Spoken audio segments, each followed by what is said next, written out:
Imagine a medieval castle, cold stone, drafts, people shivering by the fire. Now, erase that image. The reality was much more clever than you think. In the next few minutes, you'll discover the thermal tricks, the secret baths, the private sunlit rooms, and the small comforts that made many castles livable. Yes, comfortable. Welcome to Lost History, where you learn without getting bored with scenes you won't forget. Stay till the end, because you'll see the most underrated domestic detail that completely changes how you look at a castle. A winter morning. Mist rises from the moat, the chapel bell calls to lauds, and the kitchen awakens with the first sweet smoke of firewood. A boy walks across the inner courtyard with a bucket of warm water. On the other side, a maiden shakes out a tapestry to let it breathe in the sun. There are no shivers from the cold. There is routine. What's at stake today is your mental map of the Middle Ages. If you stick with the myth of absolute discomfort, you miss the most human part. How hundreds of people, nobles, artisans, cooks, laundresses, scribes, turned a fortress into a home. And I'm not talking about modern luxury, but about applied intelligence. Heat stored in walls, windows that keep the wind out, water that gets where it's needed, controlled odors, harnessed light, a social life designed to gather human warmth and laughter under a high ceiling.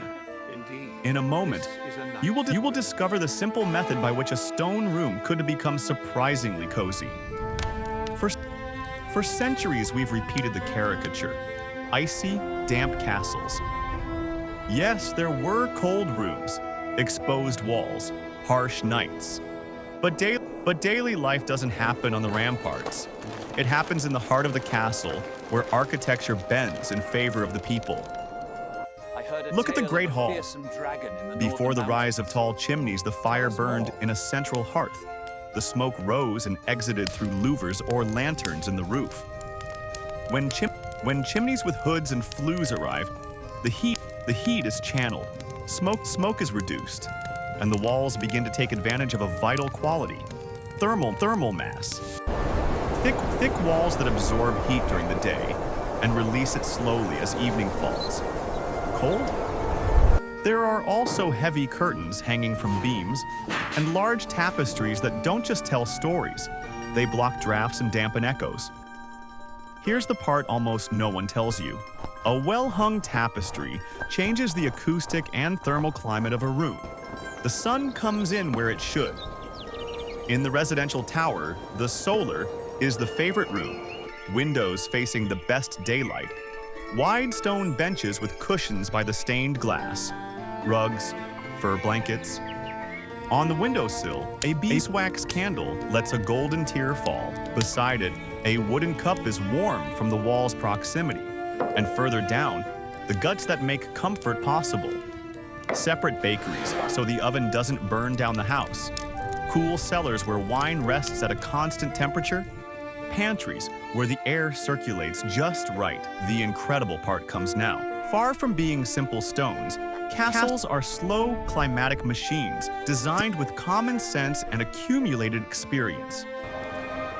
Have you ever wondered, if you had to spend a winter inside a castle, would you prefer the great hall with people and tapestries, or the small solar with the afternoon sun? Think about it, because the answer reveals how they understood comfort. Stoke the fire, but do it smartly. Chimneys evolve, from an open hole to recessed hoods, from a solid wall to internal ducts that distribute heat to upper floors. There are castles, especially in the cold regions of Central Europe, that install tiled stoves, a ceramic stomach that accumulates heat and radiates it like a domestic sun.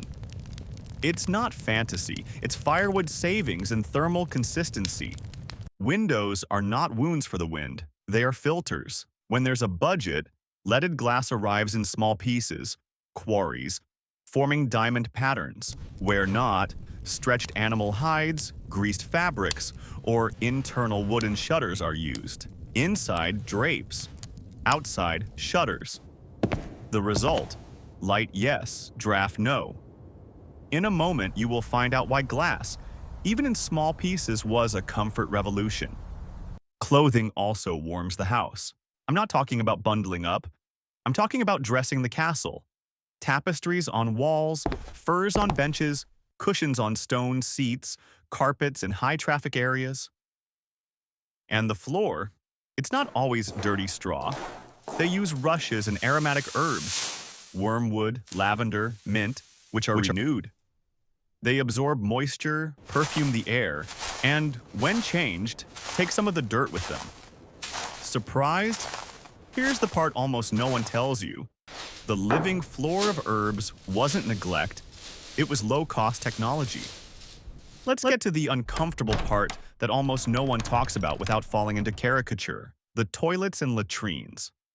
Guardrobes are small cubicles with a stone or wooden seat, open to a chute that drops into a pit or discharges into the moat.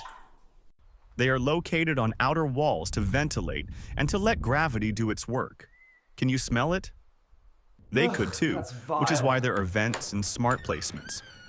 Away from kitchens, near bedrooms with natural air currents. Not everything was perfect, but it was much more thought out than the dark legend suggests. And personal hygiene? Wooden tubs for baths in warm rooms, water heaters in the kitchen, pitchers and basins for washing hands before meals, linen towels that are changed. In cities, there were bathhouses. In castles, scheduled bath days, improvised steam baths, aromatic plants on braziers. Stay till the end because I'm going to reveal why linen, an invisible garment, was almost as important for hygiene as water. Drinking water comes from within. Most serious castles have their own well inside the enclosure or cisterns that collect rainwater from rooftops and filter it with gravel and lime. Where the terrain is favorable, they bring water through simple channels. In the kitchen, the cauldron boils. Water is used, boiled, and reused prudently. Dirt? Yes, like in any era. But there were also rules. No throwing waste near the well, cleaning the channels, emptying pits periodically. And yes, there were jobs for that. Fun fact, the term garderobe doesn't just mean the latrine, it also means the wardrobe, the room for storing clothes. Why together? Because the ammonia smell keeps moths away, an inconvenience that turned into a practical advantage. Enter the great hall as evening falls. The high ceiling, the black beams, the flames reflected on polished shields. The tables are lined up, the light of beeswax, cleaner than tallow, burns and chandeliers. The long benches bring bodies and conversations closer. Music, a lute, a flute, a voice. Stories told in the first person, hunts, journeys, poems, games, tables, backgammon, dice, chess. Here, comfort isn't a cushion, it's community, and that provides more warmth than firewood. Privacy? Yes, it exists. The solar, the private room, is reserved for the family. Quieter, better light, cushions, a small library, a brazier, windows facing the afternoon, and gardens. Yes, gardens within the walls. Aromatic herb plots, small walkways, stone benches in the sun. Uncomfortable? Tell that to the cat sleeping on a blanket by the window while it freezes outside. Go down to the kitchens. The floor is stone to put out sparks. The sooty walls tell the menus of years. A spit turns slowly. Beyond, enclosed ovens. Wide hardwood tables, hooks for hanging cauldrons, spices stored in small boxes, salt in barrels. The organization is meticulous. The bakery bakes at fixed hours, the butchery salts and hangs meat, the cellar keeps the wine in cool shade. What about the smoke? It exits through high hoods and strategic openings. The air enters from below. The firewood is dry, the embers are used to reheat without waste. The incredible part comes now. The kitchen is a thermal power plant for the castle. Much of its heat stays. Its proximity to the Great Hall is no accident. None of this works without people. The steward manages. The pantler controls provisions. The butler guards the wine. The cook commands like a general. The servants clean non-stop. The laundry whitens linen in hot water with ash. The spinners sew and mend. The falconer tends to the hunting birds. The gardener cuts herbs for scent and for the table. The hunter prepares a hunt that has the dual virtue of feeding and entertaining. The chapel adds a comfort not shown on blueprints: peace. Simple benches, filtered light, a chant that rises and clings to the vaults. Rest is also spiritual, and that affects the mood of the household. Spiral staircases that reduce drafts, double leaf gates that block wind, antechambers that act as thermal buffers, courtyards that trap sun, elevated galleries that avoid mud. You see, defense and comfort, two sides of the same coin. A thick wall to stop projectiles is also a great heat accumulator. A courtyard that hinders an enemy's advance is also a place where the sun hits hard in winter. A barbican isn't just a military trap, it's a giant windbreak. Here comes the twist. Medieval comfort isn't measured in degrees. It's measured in resource management. Firewood is slow gold. Linen is a body furnace. A clean shirt traps grease, keeps dirt away from the skin, and reduces odors, so you don't need to bathe daily to feel clean. A tapestry isn't just decoration. It's a coat for the wall. The community, when it gathers, creates a microclimate. Does it seem rudimentary? Compare it to a poorly insulated house today. 4 thin walls, a heater dripping money, and windows without curtains. Sometimes the Middle Ages gives us a lesson in passive efficiency. A well-filled great hall can raise the temperature several degrees just with bodies, candles, and a well-placed fire. An empty modern room loses heat faster than a boiler can compensate if it's poorly insulated. This could change the way you see old buildings. They weren't ignorant of the climate. They tamed it with the rules they had. Let's recap. We've torn down the myth of the freezing, uninhabitable castle. We saw chimneys and stoves that tame fire, walls that store heat, windows that filter, tapestries that insulate. We discovered ventilated and logically placed latrines, bathtubs, hands washed before eating, wells and cisterns providing safe water. We walked through halls warmed by people and music, through silent sunlit solars, through fragrant gardens, through kitchens that, unintentionally, heat half the house.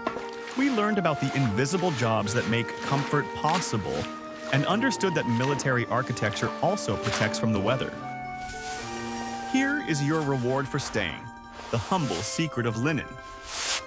Changing linen shirts frequently because they wash easily and dry quickly kept skin and outer clothing cleaner than the stereotype dictates. Add to that a well-oriented hearth, a tapestry in its place, and a reasonable window, and you have what we were looking for, a castle that, without electricity or radiators, knows how to be a home.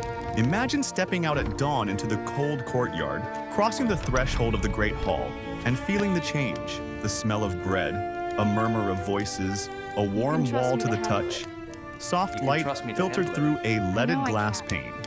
That is medieval comfort, not empty luxuries, but a choreography of small decisions that make the stone livable. And tell me in the comments, in which corner of the castle would you spend the afternoon, the sunny solar or the Great Hall full of stories? If you enjoy these deep dives, where you learn without getting bored, like this video and subscribe to Lost History. Every day, a historical journey with scenes you won't forget.